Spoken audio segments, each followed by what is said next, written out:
అన్నా నమస్తేనా? నమస్తే అబ్బా. ఎవరన్నా? హనుమాపురం మండలము కడకడూరు డిస్టిక్ అనా? కర్నూలు.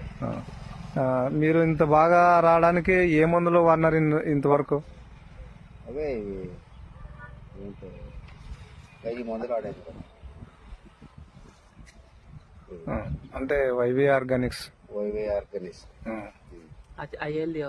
మీరు ఇంతకు ముందు వేరే మందులు కొడుతుంటారు కదా? వేరే మందు కొనుక్కుంటున్నాం, అవేం పెద్దగా పని చేయలేదు. ఇవి కొట్టిన దానికే చాలా మేలు బాగా వస్తుంది. నెల్లి గాని పురుగు గాని దోమ గాని అన్ని పోయినవి. ఈ సౌడు భూమి అయినా పర్లేదు, కొద్దిగా బాగా రిజల్ట్ కనపడుతుంది ఈ మందు కొట్టినప్పుడు. కొద్దిగా మేలు ఇది కొడుతున్నది. బాగుంది లక్ష్యం, నీట్గా ఉండదు. సరేనా, థ్యాంక్స్ అన్న. మీ రైతులకు పక్క రైతులకు చెప్పొచ్చు కదా బాగుండదని. మేము చెప్తుంటాం అప్ప, మరి మేము కూడా మాకు ఈ రకం వచ్చింది, ఇది మందులు కొట్టినప్పటి నుంచే చాలా బాగా వస్తుందని పక్కన కూడా రైతులకు చెప్పినాము. 2-3 వాడుతున్నారు, వాళ్ళు కూడా పర్లేదు బాగా వస్తుండగా అని అంటున్నారు. థ్యాంక్స్ అన్న.